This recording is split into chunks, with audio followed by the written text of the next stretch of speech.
Good morning बच्चों, स्वागत है आपका एक बार फिर से आपके अपने online channel study for all में। बच्चों, टेंस पढ़ रहे थे हम लोग और टेंस की अगली श्रृंखला में जो हमारा नेक्स्ट टॉपिक है टेंस का वो है फ्यूचर इंडेफिनिट टेंस, क्योंकि हम प्रेजेंट इंडेफिनिट और पास्ट इंडेफिनिट पढ़ रहे हैं।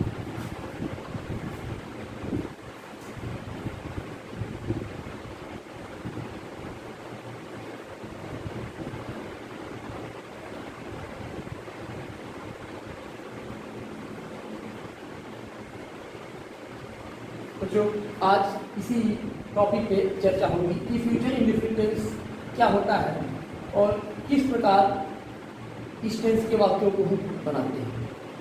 बच्चों, अगर बात करें फ्यूचर इंडेफिनिट टेंस के वाक्यों की कि किस प्रकार के वाक्य होते हैं, यहाँ पर सेंस क्या होता है वाक्यों का, जो भाव होता है वो क्या होता है इन वाक्यों का। तो बच्चों, फ्यूचर इंडेफिनिट टेंस में ऐसे वाक्य आते हैं जिनमें फ्यूचर में एक्शन होता है। एक्शन होता है वो फ्यूचर में होता है।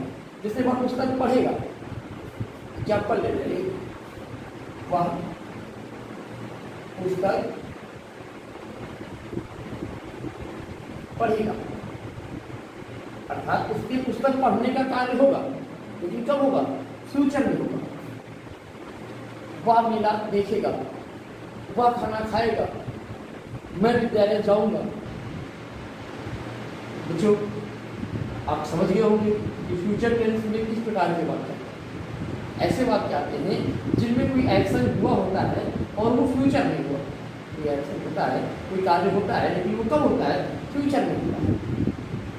अब अगर हम इस सेंटेंस में पहचान की बात करें कि अगर वाक्य लिखा है तो हम कैसे पहचानेंगे, तो फ्यूचर इंडेफिनिट के जो सेंटेंस होते हैं उनके वाक्य के अंत में गा, ये आदि शब्द आते हैं।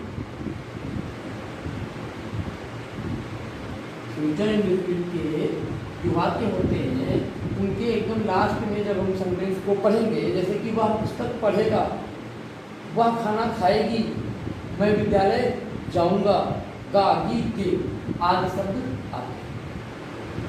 बच्चों, अगर बात करें यहाँ पे मुख्य क्रिया की और सहायक क्रिया की, तो सबसे पहले बात करते हैं मुख्य क्रिया की,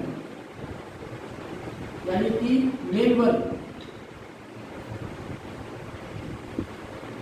यहाँ पे किस मेन वर्ब का प्रयोग करते हैं? यहाँ पे इस सेंटेंस में हम वर्ब की फर्स्ट फॉर्म का प्रयोग करते हैं, मुख्य क्रिया की फर्स्ट फॉर्म का प्रयोग करते हैं। दूसरी बात करते हैं यहाँ पे हेल्पिंग वर्ब की। हेल्पिंग वर्ब सहायक क्रिया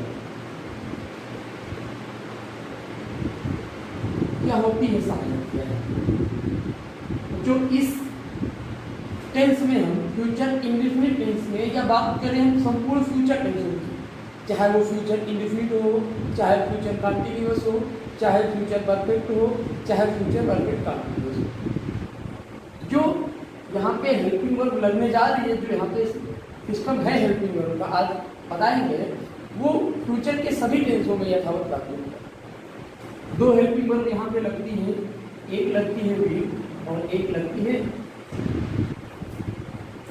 विल। शैल के उपयोग को समझना बहुत जरूरी है, किस प्रकार होता है उपयोग। पहली बात, अगर यहाँ पे हम आपको शैल का उपयोग बताएं कि शैल जो हेल्पिंग वर्ब है वो कहाँ कहाँ लगती है, तो केवल दो सब्जेक्टों के साथ। सब्जेक्ट में अगर आई या we as a subjective case है, यानी आई वी के साथ हम शैल का प्रयोग करते हैं। सिंपली एक बात याद रखनी है, सिंपली हम आई वी के साथ शैल का प्रयोग करते हैं और अन्य सभी के साथ, यानी कि आई वी को छोड़कर।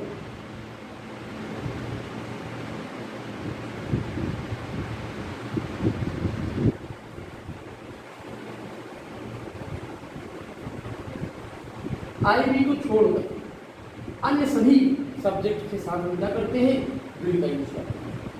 साधारणतया मतलब सेंटेंस में कोई कंडीशन ना दी हो, कोई शर्त ना दी हो, अब बच्चों क्या होता है जब कोई शर्त दी होती है, तो सिंपल सी बात है, जैसे कि किसी चीज़ में जरूरी होती है, आवश्यकता होती है, सिक्योरिटी होती है किसी कार्य में, जैसे मैं विद्यालय अवश्य करूँगा, यहाँ पे आप विल शैल के बारे में कुछ बातें जान लो। जरूरी है जानना कि कब आई वी के साथ विल का प्रयोग होता है, आई वी के साथ विल का यूज भी होता है, लेकिन कब होता है, जब कंडीशन दी रहती है। कंडीशन मतलब शर्त दी रहती है। शर्त कैसी होगी, कोई विशेष शर्त हो, जैसे कि मैं विद्यालय अवश्य जाऊंगा, फिर शर्त है मैं विद्यालय जाऊंगा, मैं इस वर्ष परीक्षा में पास हो जाऊंगा, तब यहाँ पे आई विल आएगा। अगर यही आपका है वह इस वर्ष अवश्य पास हो जाएगा, तो यहाँ पे ही शैल आ जाएगा। यानी कि सिंपली अगर समझा जाए तो सिंपली हम फ्यूचर इंडेफिनिट टेंस में विल और शैल का यूज करते हैं, आई वी के साथ शैल का यूज करते हैं, और आई वी को छोड़कर अन्य सभी कर्ताओं के साथ, सभी सब्जेक्ट के साथ विल का यूज करते हैं। लेकिन जब सेंटेंस में कोई कंडीशन दी होती है, कोई विशेष स्थिति होती है, तब हम आई वी के साथ विल का यूज करते हैं और अन्य सभी के साथ शैल का यूज करते हैं। बच्चों बात समझ में आ गई होगी। अब हम आगे बढ़ते हैं स्ट्रक्चर की तरफ। स्ट्रक्चर क्या होता है, रूपरेखा क्या होती है इसमें सेंटेंसों की।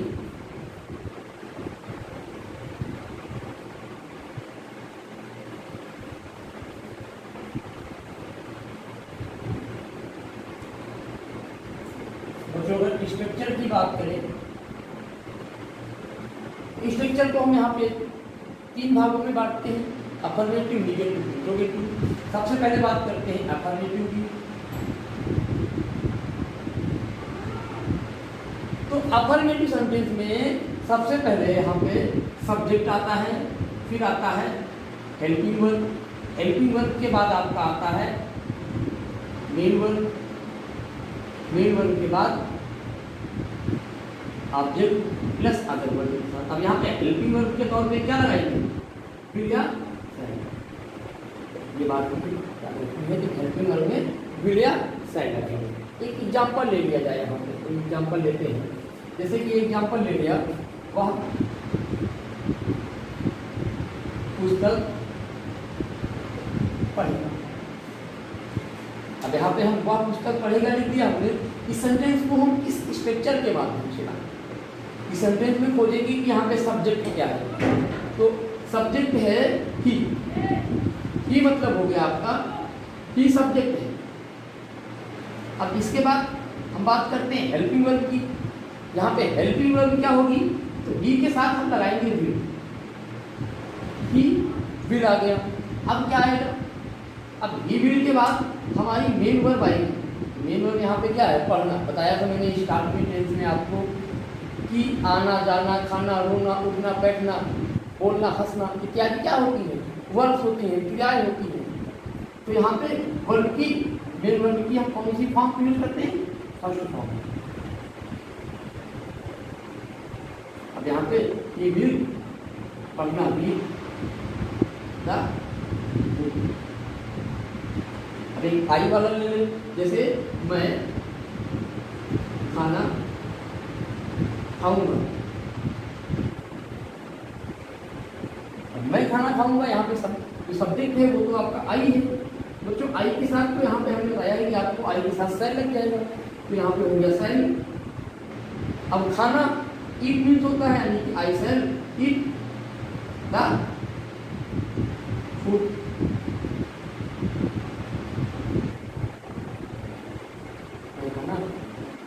अब बच्चों जो मैंने आपको बताया है कि विल के साथ, विल का यूज हम ही सी के साथ कब करते हैं और आई वो शैल के साथ कब करते हैं और आई वी के साथ विल का यूज कब करते हैं, तो मैं यहाँ पे बता दूँ आपको कुछ एग्जाम्पल उसके भी ले लेंगे स्टार्ट में। जैसे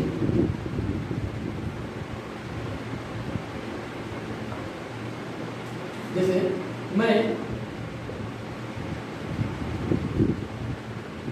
कानपुर अवश्य जाऊंगा।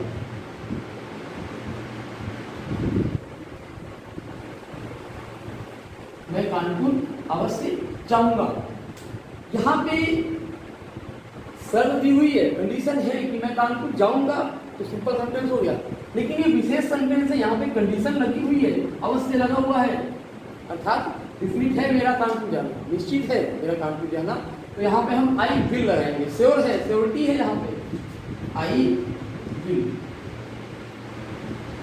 Go to.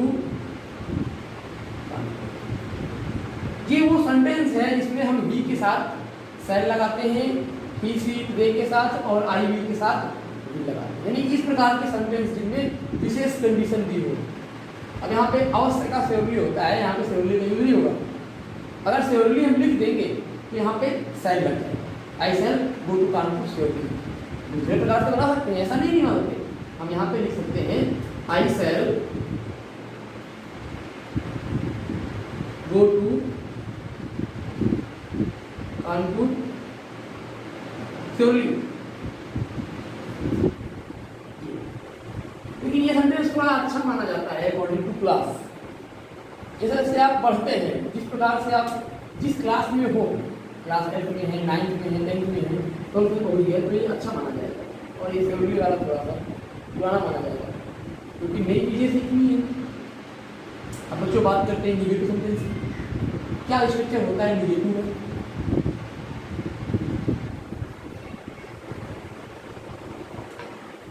अगर बात करें निगेटिव सेंटेंस, तो बच्चों निगेटिव सेंटेंस में हम केवल हेल्पिंग वर्ब के बाद क्या करते हैं, नॉट लगाते हैं, यानी कि सब्जेक्ट प्लस हेल्पिंग वर्ब यहाँ पे विल से यूज होती है, प्लस क्या लग जाएगा, नॉट, और प्लस वन की first form plus object plus dot dot dot. मतलब अगर वर्ड की पोजीशन डॉट डॉट का मतलब हो गया, कोई बात नहीं। जैसे यहाँ पे एक सिंपल सेंटेंस निगेटिव ले लें, हमने लिया श्याम घर नहीं जाए। श्याम घर नहीं जाएगा, सिंपल सेंटेंस है, एकदम आसान सेंटेंस है। हम यहाँ पे लिखते हैं श्याम, अब श्याम के साथ विल आएगा तो श्याम विल। अब निगेटिव है तो विल या सेल के बाद नॉट लगाएंगे, तो Shyam will not go to, Shyam घर नहीं जाएगा। आपका एक सेंटेंस और ले लें यहाँ पे, जैसे वे क्रिकेट नहीं खेलेंगे, तो इसका दे के साथ दे आ जाएगा, they will not go to, they will not cricket नहीं खेलेंगे, प्ले क्रिकेट, सिंपली इसका यूज कर सकते हैं, दे विल नॉट खेलेंगे क्रिकेट। विशेष हो तो द लगाएंगे, नहीं तो द यहाँ पे दे विल नॉट प्ले।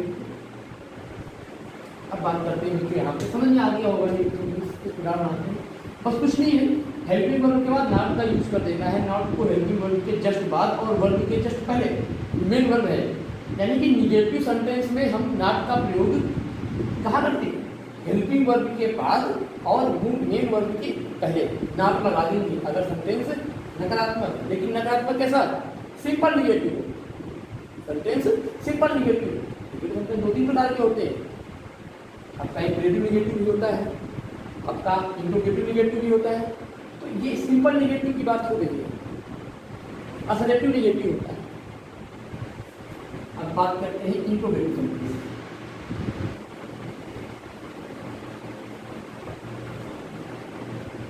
बच्चों अगर बात करें इंट्रोगेटिव सेंटेंस की,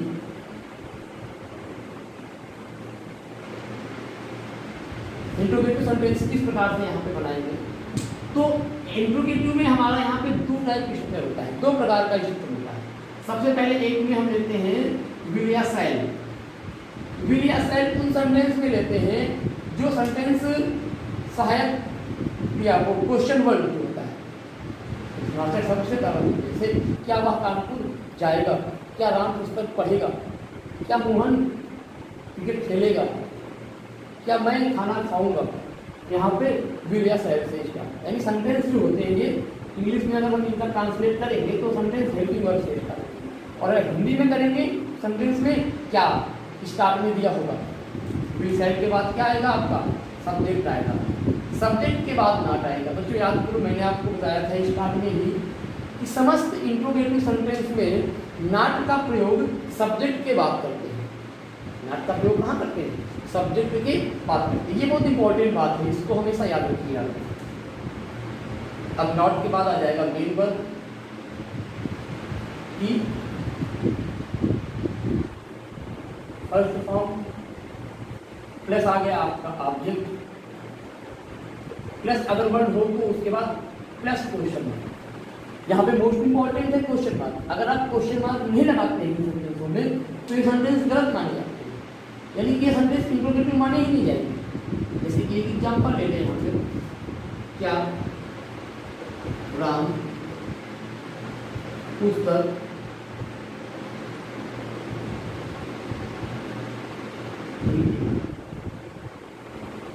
अब देखो यहाँ पे क्या लगा हुआ है, और इससे पहले हम जान लें कि यहाँ पे सब्जेक्ट क्या टाइप है, आई वी वाला है या आई वी को छोड़ के सब्जेक्ट राम है।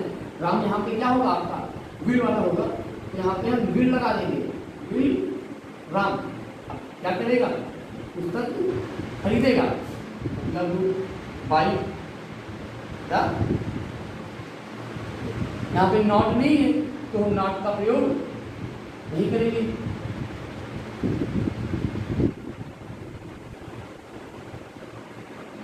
नॉट अगर होता है वही लगाते हैं, नहीं होगा तो नहीं लगाएंगे। और बाद में जब हमने लगा दिया अब जो हम सेकंड टाइप भी पढ़ लेते हैं यहाँ पे। अब सेकंड टाइप जो इंट्रोगेटिव हमारा होता है उसमें कुछ विशेष नहीं है।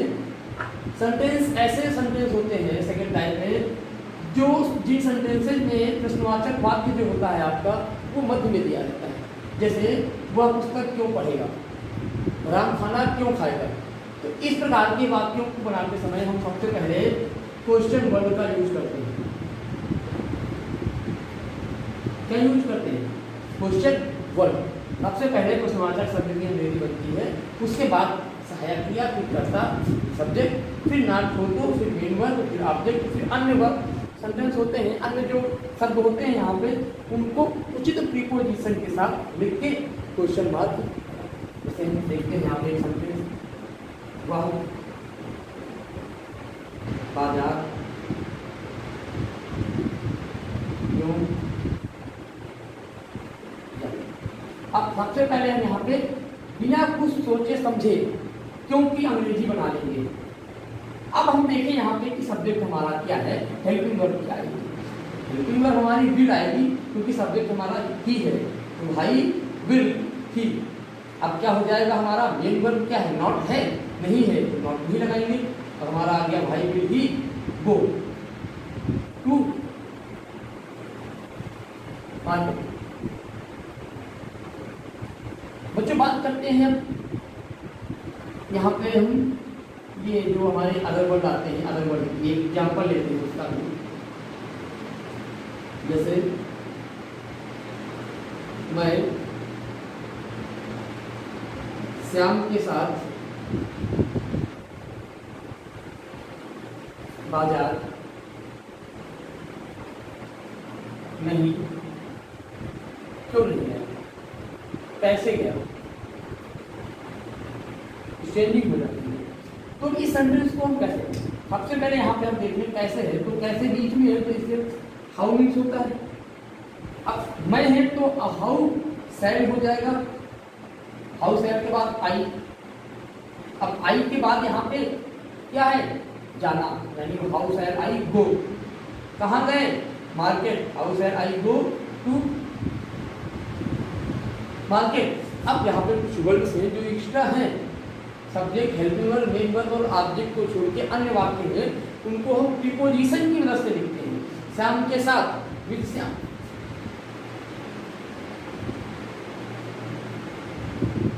उसके बाद हम लगा देते हैं यहाँ पे क्वेश्चन मार्क।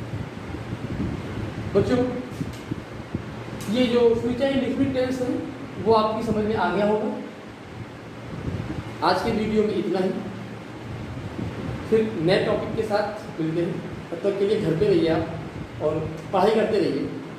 और अगर ये वीडियो आपको अच्छा लगा हो तो चैनल को शेयर कीजिए, सब्सक्राइब कीजिए, ताकि ये जो मटेरियल मिल रहा है ये अन्य लोगों की पहुंच में भी आ सके, बहुत से ज़्यादा बच्चे लाभान्वित हो सके। और घर में बैठ के इस लॉकडाउन के समय में, लॉकडाउन का समय चल रहा है, यहाँ पे कोई घर से बाहर नहीं जा रहा है, तो पढ़ाई कर सके, अपनी पढ़ाई जारी रख सके।